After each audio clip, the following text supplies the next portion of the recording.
The Lottery by Shirley Jackson.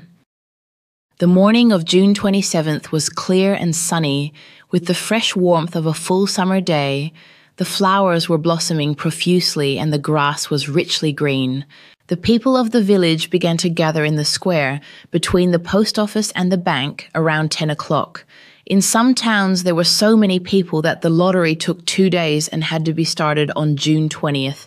But in this village, where there were only about 300 people, the whole lottery took less than 2 hours, so it could begin at 10 o'clock in the morning and still be through in time to allow the villagers to get home for noon dinner. The children assembled first, of course. School was recently over for the summer, and the feeling of liberty sat uneasily on most of them. They tended to gather together quietly for a while before they broke into boisterous play. And their talk was still of the classroom and the teacher, of books and reprimands.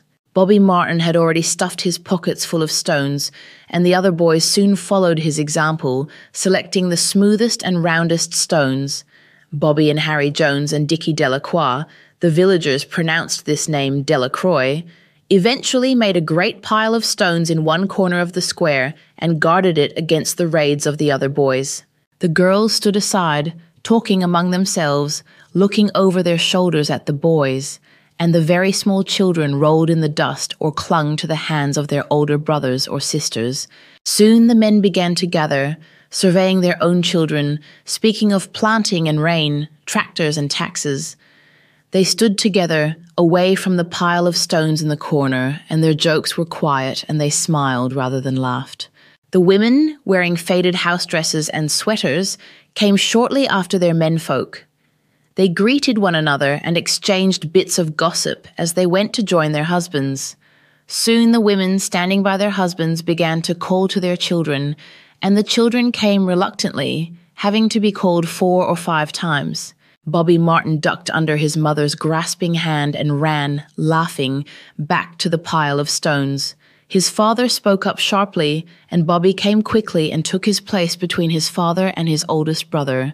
The lottery was conducted, as were the square dances, the teen club, the Halloween program, by Mr. Summers, who had time and energy to devote to civic activities. He was a round-faced, jovial man, and he ran the coal business, and people were sorry for him because he had no children, and his wife was a scold. When he arrived in the square, carrying the black wooden box, there was a murmur of conversation among the villagers, and he waved and called, "Little late today, folks." The postmaster, Mr. Graves, followed him, carrying a 3-legged stool, and the stool was put in the center of the square, and Mr. Summers set the black box down on it. The villagers kept their distance, leaving a space between themselves and the stool, and when Mr. Summers said, "Some of you fellows want to give me a hand?" There was a hesitation before 2 men. Mr. Martin and his oldest son Baxter came forward to hold the box steady on the stool, while Mr. Summers stirred up the papers inside it. The original paraphernalia for the lottery had been lost long ago, and the black box now resting on the stool had been put into use even before Old Man Warner, the oldest man in town, was born. Mr. Summers spoke frequently to the villagers about making a new box, but no one liked to upset even as much tradition as was represented by the black box. There was a story that the present box had been made with some pieces of the box that had preceded it, the one that had been constructed when the first people settled down to make a village here. Every year, after the lottery, Mr. Summers began talking again about a new box, but every year the subject was allowed to fade off without anything's being done. The black box grew shabbier each year. By now it was no longer completely black, but splintered badly along one side to show the original wood color, and in some places faded or stained. Mr. Martin and his oldest son Baxter held the black box securely on the stool until Mr. Summers had stirred the papers thoroughly with his hand. Because so much of the ritual had been forgotten or discarded, Mr. Summers had been successful in having slips of paper substituted for the chips of wood that had been used for generations. Chips of wood, Mr. Summers had argued, had been all very well when the village was tiny, But now that the population was more than 300 and likely to keep on growing, it was necessary to use something that would fit more easily into the black box. The night before the lottery, Mr. Summers and Mr. Graves made up the slips of paper and put them in the box, and it was then taken to the safe of Mr. Summers' coal company and locked up until Mr. Summers was ready to take it to the square next morning. The rest of the year the box was put away, sometimes one place, sometimes another. It had spent 1 year in Mr. Graves's barn and another year underfoot in the post office, and sometimes it was set on a shelf in the Martin grocery and left there. There was a great deal of fussing to be done before Mr. Summers declared the lottery open. There were the lists to make up, of heads of families, heads of households in each family, members of each household in each family. There was the proper swearing in of Mr. Summers by the postmaster as the official of the lottery. At one time, some people remembered, there had been a recital of some sort, performed by the official of the lottery, a perfunctory, tuneless chant that had been rattled off duly each year. Some people believed that the official of the lottery used to stand just so when he said or sang it. Others believed that he was supposed to walk among the people, but years and years ago, this part of the ritual had been allowed to lapse. There had been, also, a ritual salute, which the official of the lottery had had to use in addressing each person who came up to draw from the box. But this also had changed with time, until now it was felt necessary only for the official to speak to each person approaching. Mr. Summers was very good at all this. In his clean white shirt and blue jeans, with one hand resting carelessly on the black box, he seemed very proper and important as he talked interminably to Mr. Graves and the Martins. Just as Mr. Summers finally left off talking and turned to the assembled villagers, Mrs. Hutchinson came hurriedly along the path to the square, her sweater thrown over her shoulders, and slid into place in the back of the crowd. "Clean forgot what day it was," she said to Mrs. Delacroix, who stood next to her, and they both laughed softly. "Thought my old man was out back stacking wood," Mrs. Hutchinson went on. "And then I looked out the window and the kids was gone, and then I remembered it was the 27th and came a-running." She dried her hands on her apron, and Mrs. Delacroix said, "You're in time, though. They're still talking away up there." Mrs. Hutchinson craned her neck to see through the crowd and found her husband and children standing near the front. She tapped Mrs. Delacroix on the arm as a farewell and began to make her way through the crowd. The people separated good-humouredly to let her through. 2 or 3 people said in voices just loud enough to be heard across the crowd, "Here comes your Mrs. Hutchinson, and Bill, she made it after all." Mrs. Hutchinson reached her husband, and Mr. Summers, who had been waiting, said cheerfully, "Thought we were going to have to get on without you, Tessie," Mrs. Hutchinson said, grinning. "Wouldn't have me leave me dishes in the sink now, would you, Joe?" And soft laughter ran through the crowd as the people stirred back into position after Mrs. Hutchinson's arrival. "Well now," Mr. Summers said soberly, "guess we better get started, get this over with, so's we can go back to work. Anybody ain't here?" "Dunbar," several people said. "Dunbar, Dunbar." Mr. Summers consulted his list. "Clyde Dunbar," he said. "That's right. He's broke his leg, hasn't he? Who's drawing for him?" "Me, I guess," a woman said, and Mr. Summers turned to look at her. "Wife draws for her husband," Mr. Summers said. "Don't you have a grown boy to do it for you, Janie?" Although Mr. Summers and everyone else in the village knew the answer perfectly well, it was the business of the official of the lottery to ask such questions formally. Mr. Summers waited with an expression of polite interest while Mrs. Dunbar answered. "Horace is not but 16 yet," Mrs. Dunbar said regretfully. "Guess I gotta fill in for the old man this year." "Right," Mr. Summers said. He made a note on the list he was holding. Then he asked, "Watson boy drawing this year?" A tall boy in the crowd raised his hand. "Here," he said. "I'm drawing for my mother and me." He blinked his eyes nervously and ducked his head as several voices in the crowd said things like, "Good fellow, lad," and "Glad to see your mother's got a man to do it." "Well," Mr. Summers said, "guess that's everyone. Old man Warner make it." "Here," a voice said, and Mr. Summers nodded. A sudden hush fell on the crowd as Mr. Summers cleared his throat and looked at the list. "Already?" he called.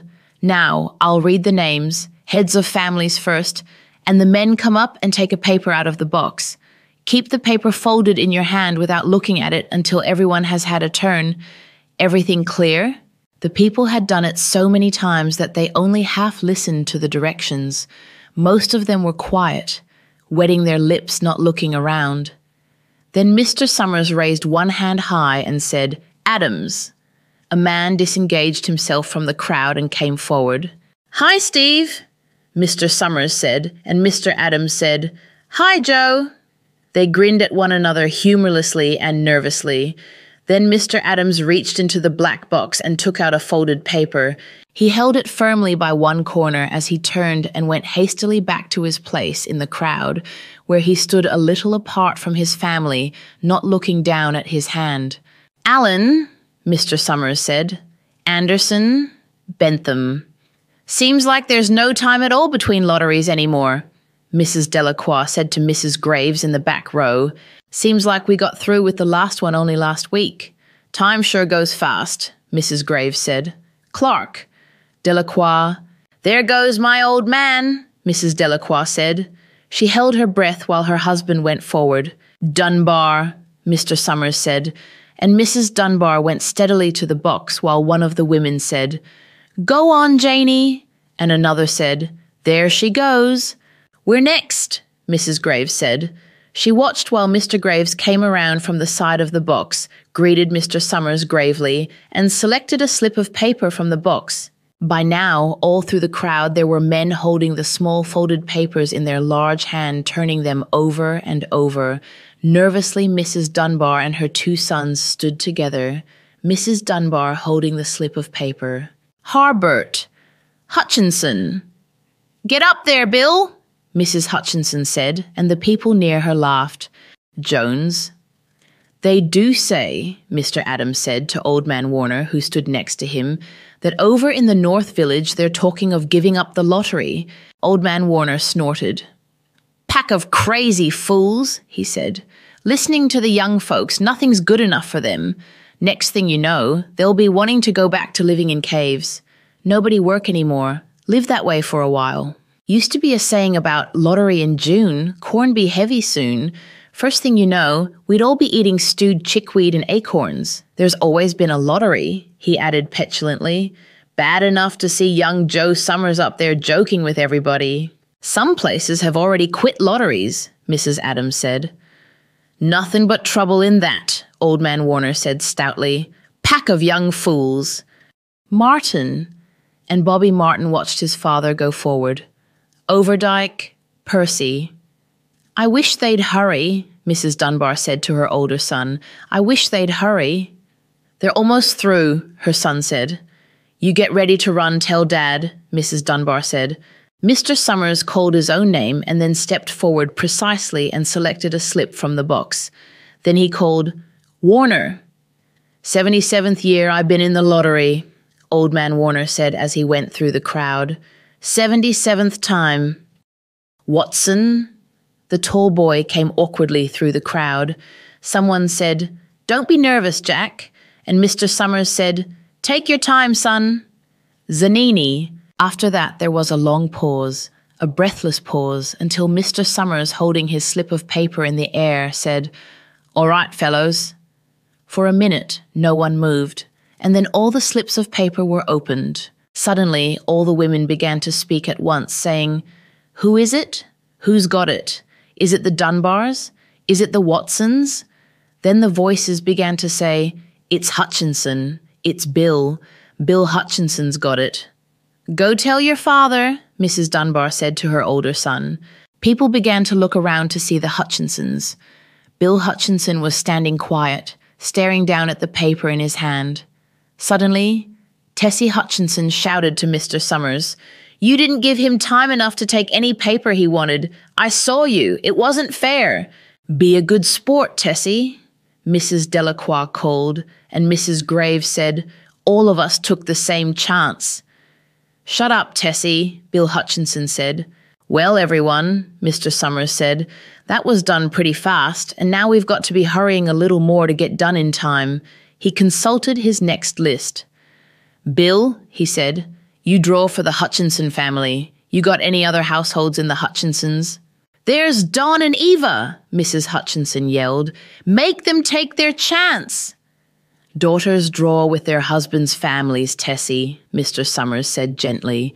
You know that as well as anyone else. It wasn't fair, Tessie said. I guess not, Joe, Bill Hutchinson said, regretfully. My daughter draws with her husband's family. That's only fair. And I've got no other family except the kids. Then, as far as drawing for families is concerned, it's you, Mr. Summers said in explanation. And as far as drawing for households is concerned, that's you too. Right? Right, Bill Hutchinson said. How many kids, Bill? Mr. Summers asked formally. 3, Bill Hutchinson said. There's Bill Jr., and Nancy, and little Dave, and Tessie and me. All right then, Mr. Summers said. Harry, you got their tickets back? Mr. Graves nodded and held up the slips of paper. Put them in the box then, Mr. Summers directed. Take Bill's and put it in. I think we ought to start over, Mrs. Hutchinson said, as quietly as she could. I tell you it wasn't fair. You didn't give him time enough to choose. Everybody saw that.